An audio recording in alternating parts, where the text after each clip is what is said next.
Three men shot in drive-by in East Kingston. Three men from Kingston East were yesterday afternoon shot in a drive-by along Bray Street. One of the men is said to be in critical condition, while injuries of the other two are not believed to be life-threatening. The men are said to be from Bray Street and Paradise Street in the division. When reporters visited the area, several lawmen were on the scene. A puddle of blood in front of a fruit shop where the shooting occurred told the tale of the bloody attack. The lead investigator told reporters that about 1:30 p.m., the three men were walking along the street when men alighted from a motor car and fired at them before fleeing in the car. The injured men were taken to Kingston Public Hospital, where they were admitted for treatment. According to the investigator, it is too early to determine the motive behind the attack. Visibly shaken residents said the area has been tense since last May, when 3 persons were shot and killed in the community. Additionally, they say there is an ongoing gang conflict in the community.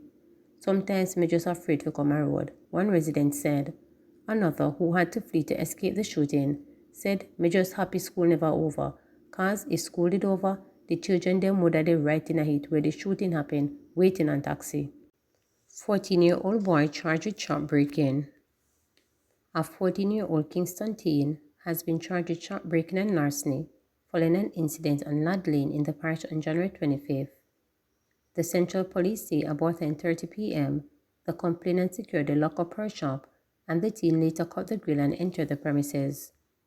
A sum of cash and grocery items were stolen from the establishment. The complainant made a report to the police, who commenced an investigation. The teen confessed to his mother, who later handed him over to the police, where he was subsequently charged.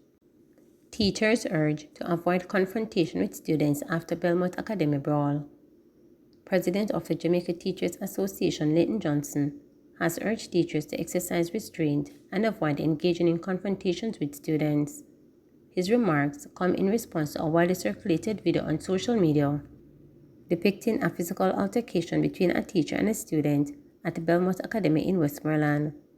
The footage captured an educator, said to be the physical education teacher, grappling with a male student, resulting in a scuffle that brought both individuals to the ground. They, the teachers, are not to get physical with the students, Johnson advised, even as he admitted that sometimes the students' ill behavior can cause anxiety on the part of the teachers. He emphasized that educators must refrain from being confrontational. As best as possible, be non-confrontational with the students, he charged.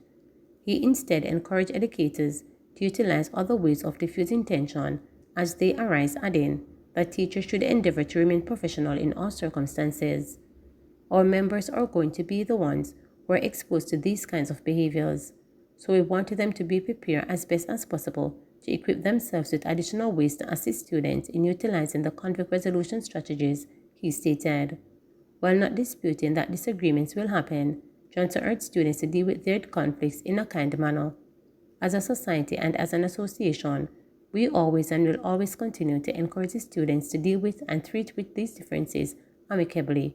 Of course, disagreements will come, but we have to encourage all to utilize the necessary and relevant conflict resolution techniques that are being used in schools, he stressed, while noting confidently that schools have been promoting conflict resolution. Meanwhile, he renewed the appeal to the Ministry of Education and the Jamaica Constabulary Force to intervene and assign resource officers to schools that have a higher propensity in violence. He also called for additional social intervention programs to help alleviate the burden on guidance counselors. We need additional guidance counselors. We need additional social workers to be deployed so that there is an additional avenue for support for guidance counselors, he charged. He further proposed that the student to guidance counselor ratio be lowered to 300:1 from 500:1 so counselors can provide proper conflict resolution strategies. Manchester family alleges excessive use of force by police to quell dispute. A family is alleging excessive use of force by the police after the authorities were summoned to intervene in a family dispute in Greenville, Hatfield, Manchester. The incident, which happened Thursday, left a father and his son calling for justice. Christopher Swaby, who said he was physically confronted by 3 officers at his home, had visible bruises and scars on his arm. recounting the incident to reporters. He said his father's broken rear windscreen, from which none of his family members could give an account, resulted in him saying it has been his vehicle. He would have burned the house down if he did not get any answers. Christopher, who subsequently left, was called back after 3 lawmen arrived at the home. Them say them hear say me threaten my cousin with gun or something. So me say, me with gun? See me parents them there. Then them go and them hear me attack. The policeman say, shut up your fin mouth, boy. I idiot to take people police for. So me say, no bossy. Me not take no police for no idiot. So him say, him a go lock me up. Me say, when you a go lock me up for? Him say, well, you are sent to police, boy. Then them pull the door, start thump me up in my face, squeeze me out, have the handcuff on me, and I ring it up until it swell. The next one pull me in the back door, grab me by the neck, and start thump me up in my eye, he alleged. He also showed reporters an eye injury allegedly inflicted by one of the officers. To make matters worse, Christopher said he had to resort to using his 6-year-old son to stop the assault. The man thumped me more than 7 times in my face, man. Cause to how him hold me in my neck, me can't let go the baby. The next little one you know, the passenger police. If me never have my baby in my hand, he would have used the M16 lit me in my face. Christopher's father, Buster Swaby, claimed one officer used the butt of his gun to hit the child while he was in his father's arm. The older Swaby also claimed that police attempted to pepper spray Christopher. He urged the authorities to look into the matter and hold the lawmen accountable. Christopher said he filed a report Monday morning with the Independent Commission of Investigations, but Superintendent Shane McCullough, head of the Manchester Police Division, said he is not aware of the incident.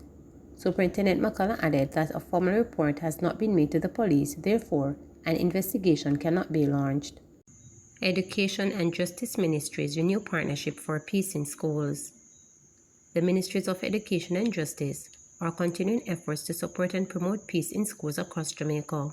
This follows the signing of an upgraded Memorandum of Understanding between the ministries. The MOU was initially signed in May 2022 to facilitate the delivery of restorative practices training in schools. Education Minister Favor Williams says the new agreement will facilitate an expansion of the program. The Ministry of Justice, through its Social Justice Division, will target 500 public schools. That's about 50% of the schools, the primary and the high schools, and lead the training of 12,500 disciplines, including school administrators, educators, students, parents, and guardians. We've actually completed training for, in fact, over 7,902 students, 1,109 educators, and 1,034 parents, she highlighted. Minister Williams was speaking at the signing ceremony. The minister said another 150 schools will be targeted later this month. The program is a response to the increased pace of violence in schools and to meet the demands and skills needed for conflict resolution. Under the program, restorative justice professionals will deliver training for 2 days. Meanwhile, Justice Minister Delroy Truck said his ministry stands ready to support the safety and security needs of the Education Ministry.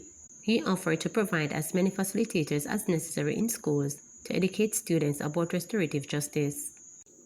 Cop's death at Teachable Moment, planned before sending off patients for organ transplants. Unable to secure a liver transplant to save her life in the United States, young woman Constable Danique Anderson came back home to die. The loss of the promising Jamaican cop triggered heavy mourning among family, friends, the police force, the New York consulate, and the diaspora in general, where it is felt that had better planning been undertaken, she might have made it. Using Anderson's passing as a teachable moment, leading members of the diaspora are urging Jamaicans back home to understand that while it might sound good, sending patients to the U.S. for organ transplants without serious planning ahead could have a tragic ending. It is critical that proper preparations are made by anyone wishing to seek treatment in the U.S.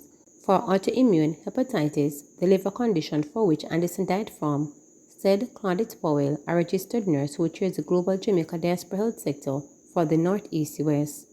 This is also true to other like illnesses, evaluation and assessment to determine the medical condition of the person seeking such treatment, as well as the identification of a donor in advance or critical, stated Powell. Powell was among a group of Jamaicans based in the U.S. who rallied to the cause in May last year after the Jamaica Police Federation organized a trip for the Harlem Hospital in Manhattan in an ill-fated bid to get a liver transplant for Anderson, was accompanied by her mother, Jem Donald.